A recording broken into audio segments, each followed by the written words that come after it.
something bad to us, we are going to do things to you that have never been done before.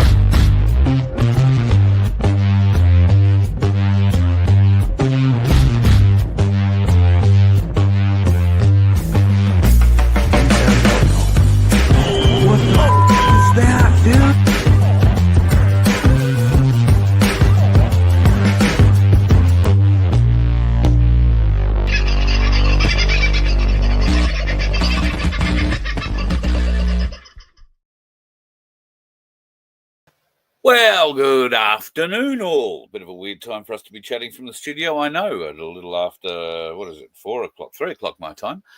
Could be 4 o'clock where you are, might be 4:30 somewhere else, might be 3:30, so who knows what time it is where you are. Just thank you for joining me at this time. Sandy is in the room. I wasn't expecting you to join. Wayno's in, Andrew, Springtree, Margot, and Dusty, mate. I did see that you were first in the other night, and... we're in an empty room. It was very funny reading the chat. Very, very funny indeed. G'day, Luke. Nice to have you on board too, and Paul as well. So in part, I am doing this live to let you know that tonight's live isn't going to happen. In part for reasons which I'll get into very shortly. For those of you that have been watching for the last couple of weeks or so, you'll know that there has been a little Joey in my life called Josie. And that's a picture of her that I had up at the start of the show. I can put that up again right now. When Josie came to me, she was at least 2 days without her mum. She had no fur and came to me in a dog's mouth. We found that there was an infection in her arm, and last week we discovered that the arm was in fact broken, a clean break, but the infection was quite serious, and she went back to the carers that I've been working through, those with more access to veterinary care and that than I have, and she's been in their care since last Sunday or thereabouts. Unfortunately, today she passed away. As sad as that is, it's probably not completely unexpected. Infection, when it gets into a marsupial, particularly if it comes from a dog or a cat, and I'm not having a go at dog or cat owners here. I love animals of all kinds, particularly dogs, and no doubt you've seen, that evidence of that on this program many times. Cats too, I've only. They are very destructive, though, to our wildlife. And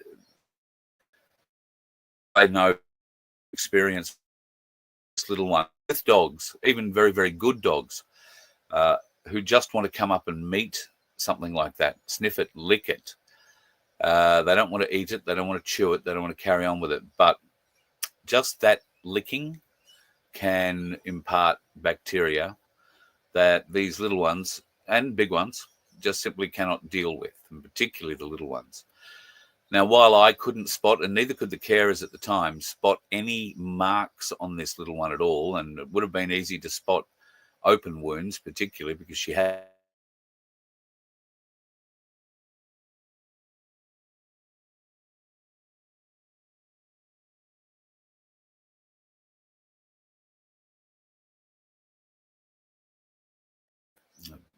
we're back good. We could see no evidence of broken skin, much less that she'd been chomped in any way. And she did seem to be using her arms and, doing the right things. However, she was never eating terribly well. And her little heart was always going at 150 miles an hour, which was something that concerned me and concerned me ongoing, particularly as her elbow got thicker with swelling and infection.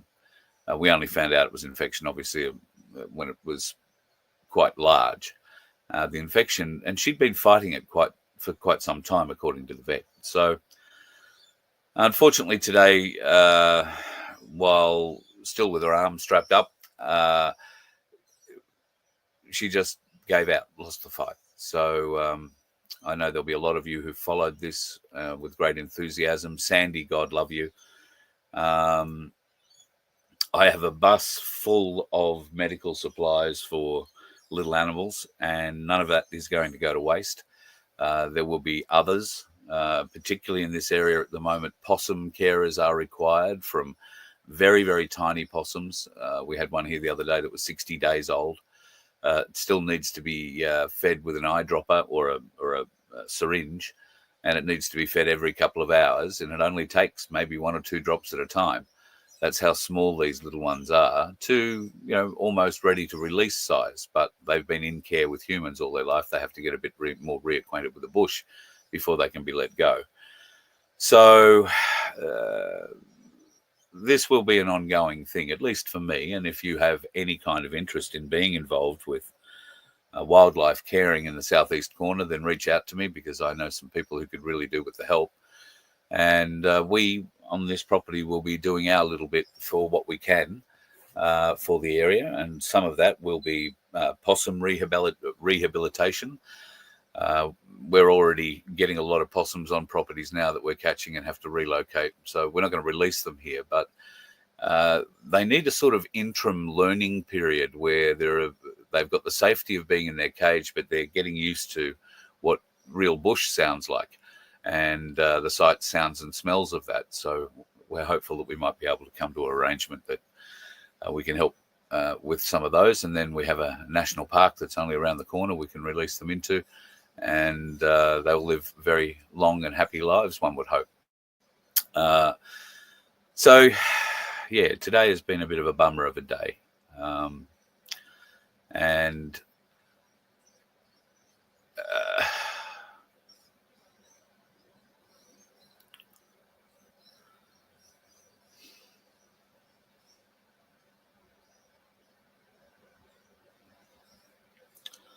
one of the things that,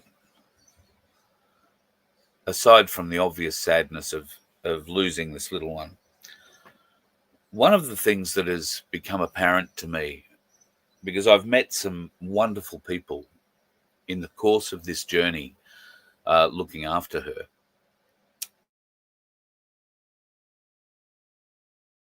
that has struck me, and there have been many, is the dedication these people have to wildlife. Now,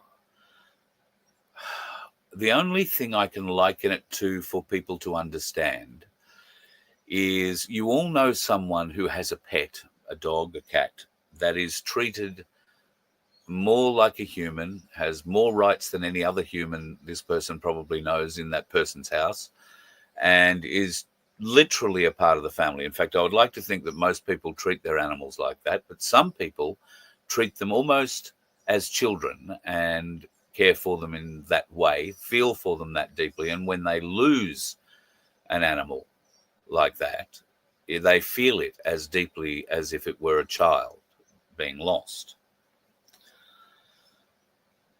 Now I want you to think about our first responders who go to car accidents and have to deal with what they find there: mangled bodies, people screaming in pain, really, truly horrific scenes. And these first responders have access to counselling and care ongoing after they've been to these events. Our first responders to wildlife incidents on the road, where a car may well have hit a kangaroo, for instance, and let's call it a bull kangaroo, a buck. Let's say he was 140 kilos when the car traveling 100 kilometers an hour hit him. He's still alive. The car crashed into a tree and the occupants of the car aren't. The kangaroo has broken bones, bones protruding from its body, maybe cut open. Probably should have used a female instead of a buck. It makes for a better and longer story, a more graphic story, but replace it as you will. These carers are called to those accidents, that not to deal with the people who are being cut out and the screams of them. They're called to the accident sites where the screams of the animals are what they're for. they're there to assess whether or not the animal can be saved, whether or not there is a future for the animal. And if there's not, then sometimes that animal needs to be euthanized on the spot. But before it can be moved, somebody has to search that animal to find out if it's carrying any live young, which may be injured or possibly dead from an incident on the road. These people have to reach inside dead or dying animals to find out whether or not they're pregnant or have had a baby. They also, should they choose to help this animal, have to relocate bones on the spot. They do have access to some medications and drugs, to anesthetics, to, if you like, to help and relax the animal. Not really anesthetics, they've got access to relaxants.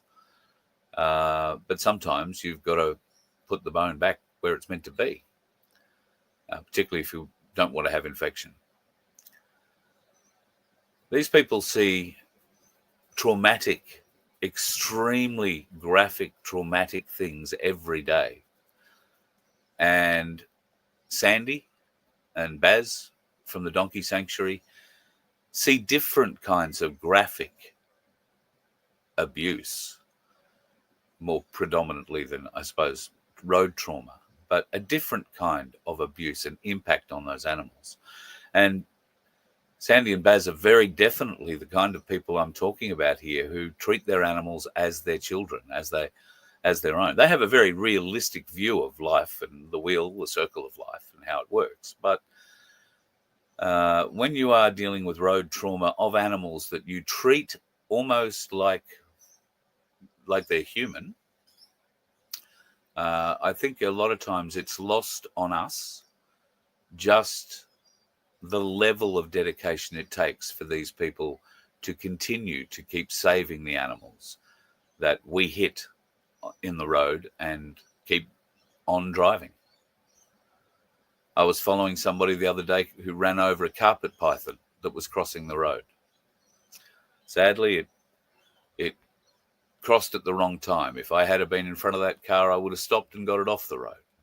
But I didn't see it. The bloke in the big four-wheel drive in front of me did, and he made sure he got on it and jumped on the brakes. And it's a senseless loss. The carpet python wasn't going to be eating him or anything close to him, and not venomous, not dangerous, not any. Just all it was doing was crossing the road.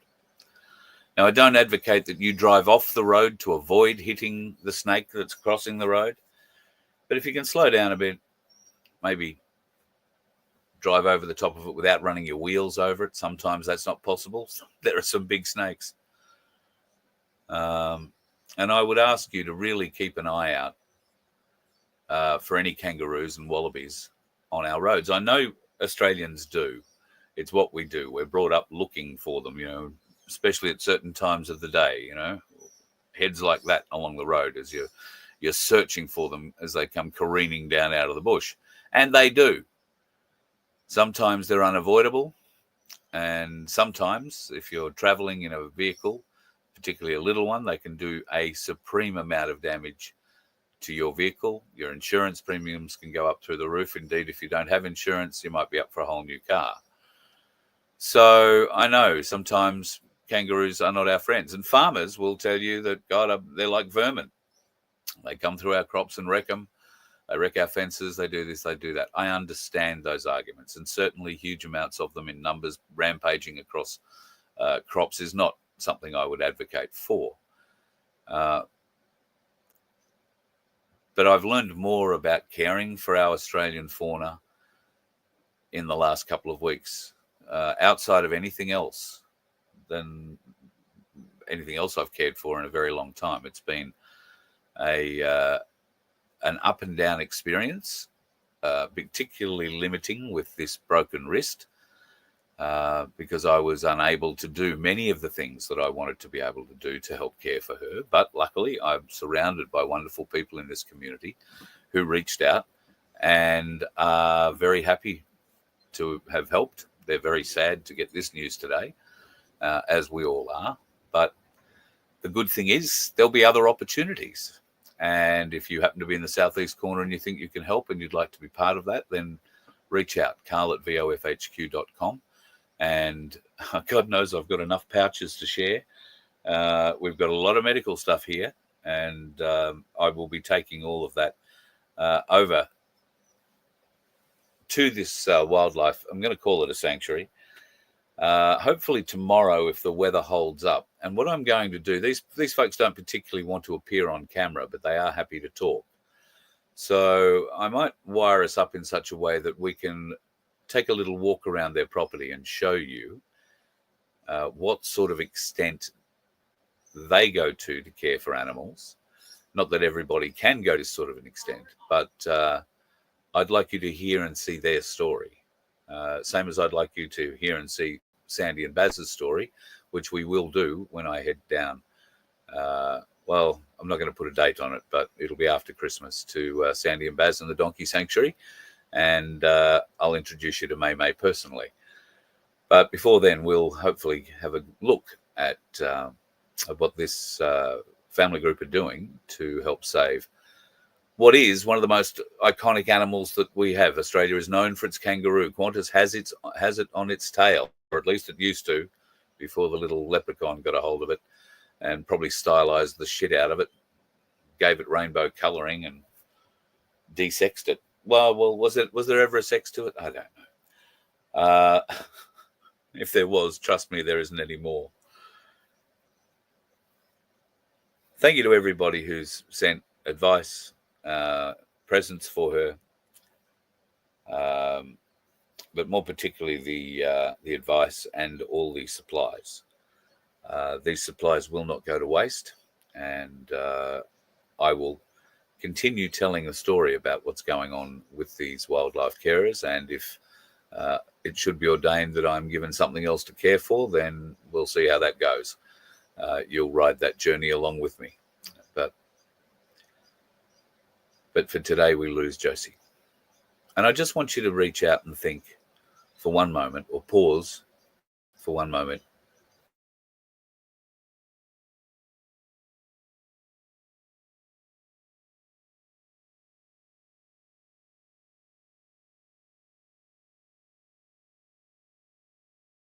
I think you're blessed, and I hope it never happens that you arrive, as one of the first on a major car accident scene. I've had that experience. I hope you don't have to go through it for the obvious reasons. Same with those that attend for animal trauma in those events.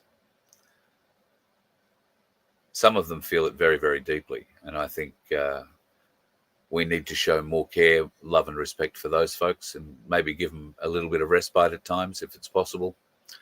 It's very hard for a small group of people to take on the whole load the whole time.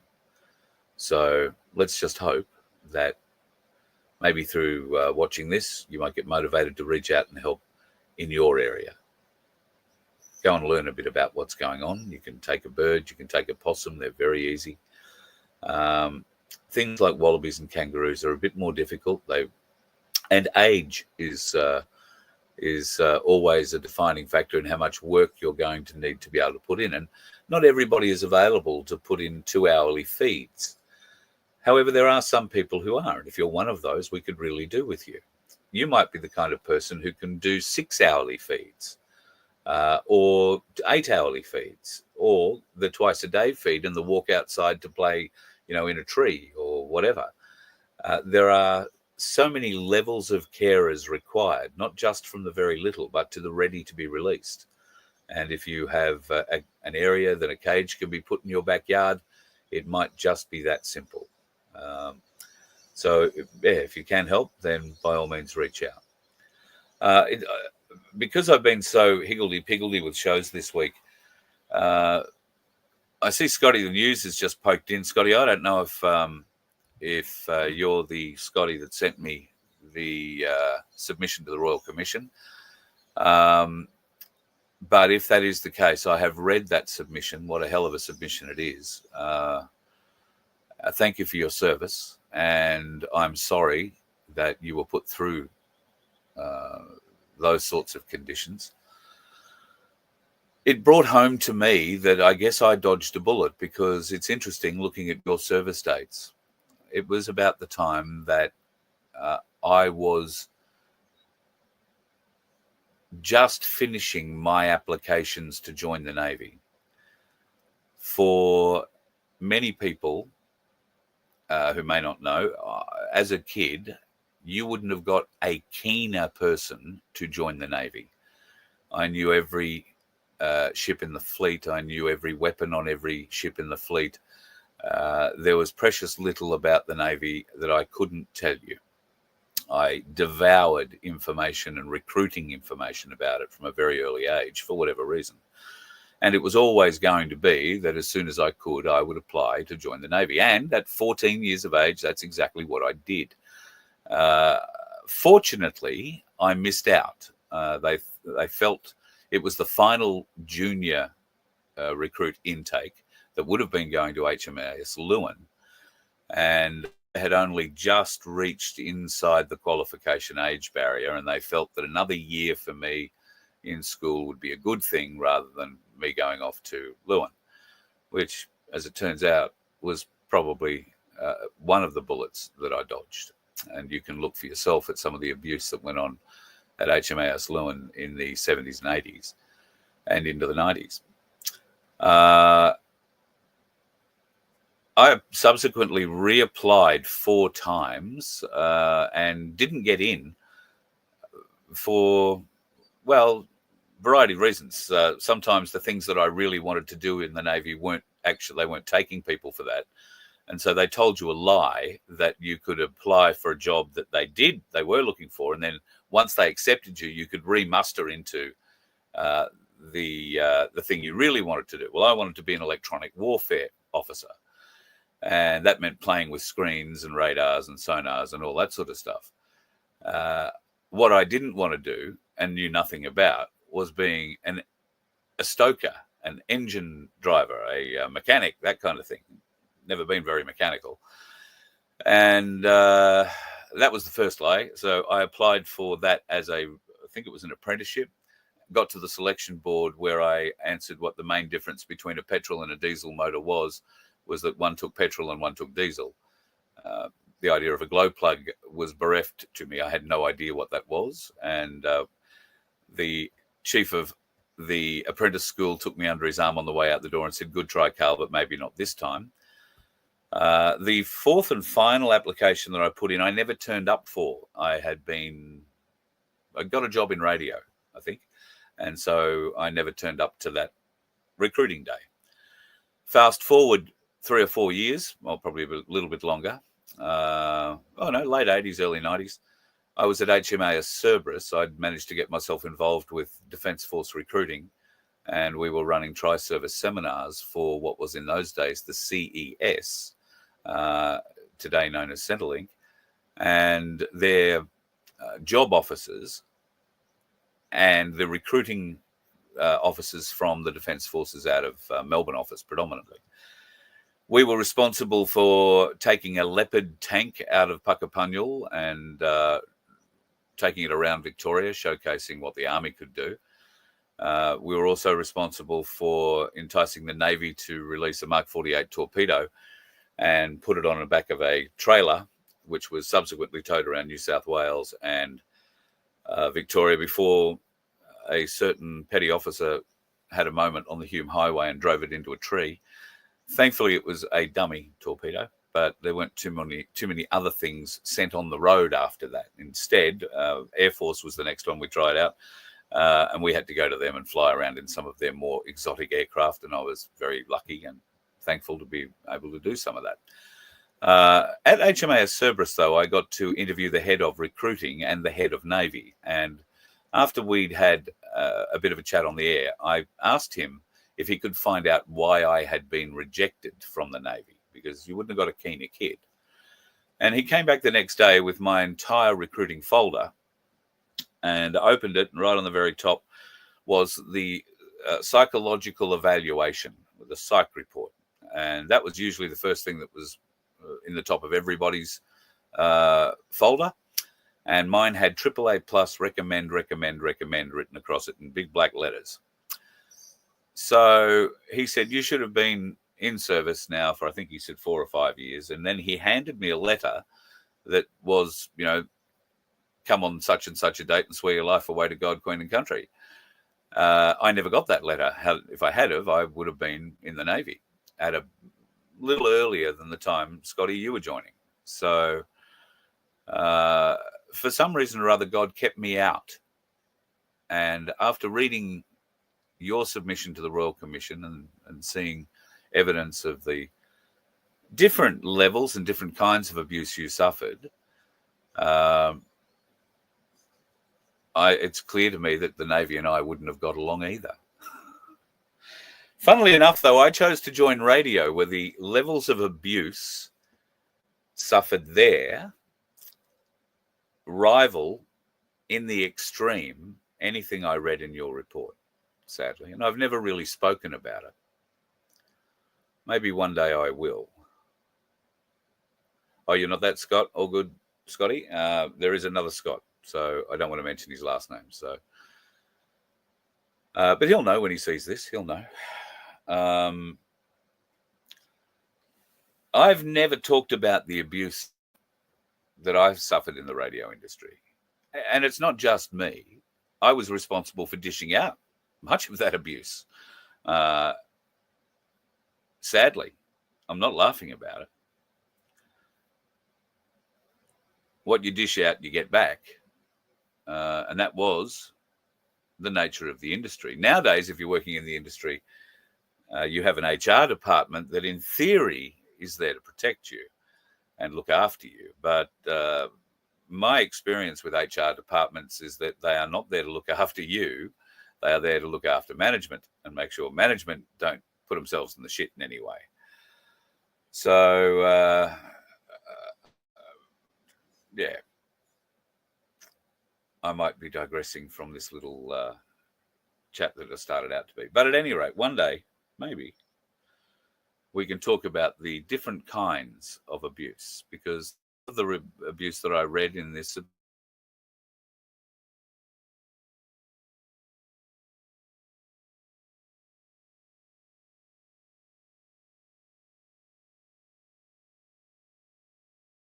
to me and many others, the power of certain people to cruel careers, to make sure that you don't go any further, to make sure they maximize what they can out of you by bullshitting you and carry on. However, I guess I am a product of that environment. I was, I spent 40 years in it. If people didn't lifelong committed to it, you wouldn't spend that sort of time doing it, would you? Just means I was a bit slow to wake up. The others that bailed out after 2 or 5 or 10 years, I think are probably a lot smarter, or thought more of themselves and had higher self-respect. They weren't prepared to be frightened, which in certainly one case where I worked was the case. I went to work terrified every day that I was going to get the sack. Absolutely terrified. And it would have been a violent sacking. That changed me. I was there for a number of years. That changed me in many ways, some for the better, some for the worse. Some for the better, it made me a much stronger person. It made me almost like you see in those movies, where the kid who's getting slapped around by the school bully stands up to the school bully. It's kind of like that. Certainly it was a growing experience for me, and I needed that growth experience. So I don't peg this as one of the worst moments of my life, not by a long shot. I peg it as one of the greatest learning experiences of my life. But I also learned some of the bad lessons from it, because I continued on for many years, and I employed some of the lessons that I learned that were employed upon me on others, and got the desired result in many cases. Not proud. And that's why I'm not and haven't worked directly in the radio industry. Call that employable, if you like, in the radio industry as a full-time employee, I don't think, since the late 90s. I'm too much of a handful. I've got a very dear friend who might sit down one day around a bottle of scotch and tell us a few stories about just how manageable I was at times and not others. So we're all here for a reason, Scott. We're all here to learn life lessons, and some of those can be harsh. I'm sorry that your experience in the Defence Forces seems to be quite harsh. I hope that you managed to get some satisfaction from the inquiry, and that your submission, the full weight of your submission, was taken into account in anything that came out of it. And I'm sure you'll reach out to me and send me a few more details on that when you get a hold of this, when you see this. Tim, sorry, I'll give you a call, mate. I've just been flat out with stuff that's been going on here today with the little one. Looks like you've only just popped in. So just to repeat, the Josie, the Joey, passed away today. She succumbed to pretty much the infection. Was probably the main thing, but there is a myopathy that happens when these little animals are around trauma, I guess. And this one was probably 2 days around her mother, watching whatever happened to her mother in those 2 days happen. And I can tell you, when we got to the mother 2 days later, there had been at least 2 goannas who had eaten their way into her and out of her. And this little one may have well been around to watch that. Plus, it's hard to tell what really happened. Where we found this this wallaby, it's possible that she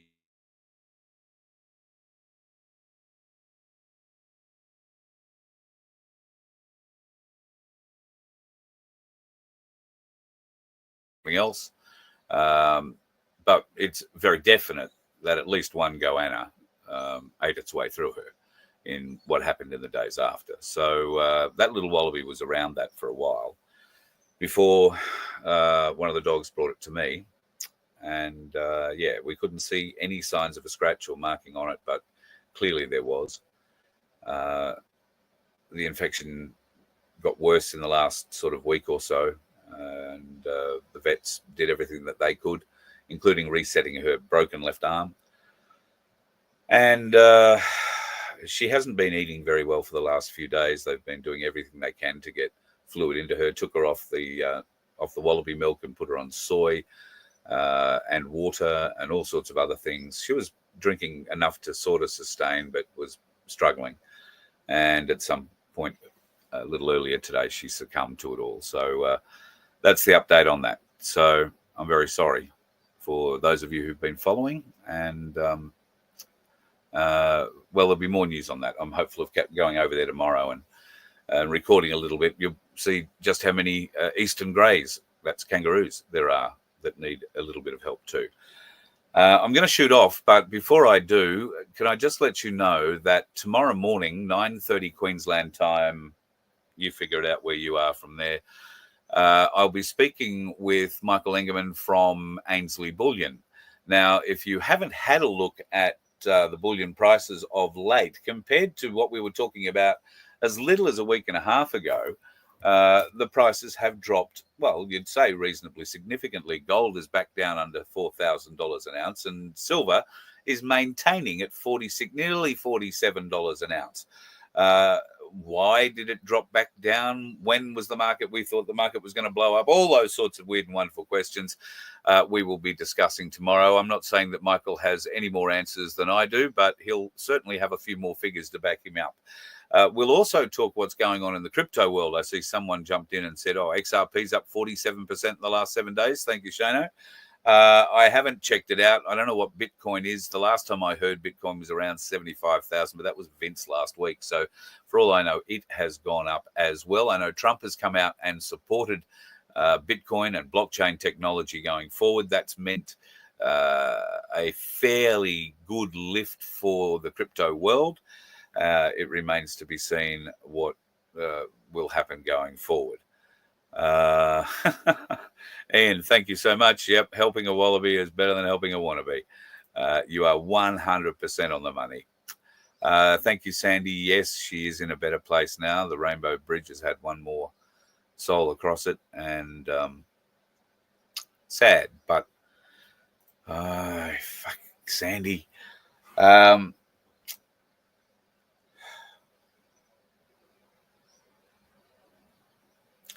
We just need more love in the world, folks. Not just to these beautiful, warm little animals, but to all of them, to everybody, to each other. We need to show more love. Sometimes I'm guilty of it. We need to show more patience. But if you have the opportunity and would like the opportunity to help some of our wonderful Australian wildlife through some of the more difficult times of their life, what was probably going to be the most difficult time of their life, then please reach out to me. In the southeast corner, I can put you in touch with a lot of people. And it doesn't just have to be taking on a baby to look after or a bigger animal. It doesn't have to be taking on an animal at all. They need help with administration. They need help with coordination and different things, answering phones. So if you find yourself able to help in any of those sorts of ways, then we need your help. Could really use it. I'm going to shoot off. Enjoy your Friday night. Vince is otherwise unavailable tonight as well. So that's why we've decided that Vince will come on tomorrow after we've had a chat with Michael Engerman at 9:30 on our Friday Free for All. Will be a Saturday Spew It Up. Or I'll probably have to come up with a better title than that. Have yourself a good night, folks. Stay off the roads. Be safe. God love you. And thank you for all your best wishes in the chat. I can't read them all at the moment. Thanks. You let one ant stand up to us, then they all might stand up. Those puny little ants outnumber us 100 to 1. And if they ever figure that out, there goes our way of life. It's not about food. It's about keeping those ants in line. That's why we're going back. Does anybody else want to stay? Let's rock!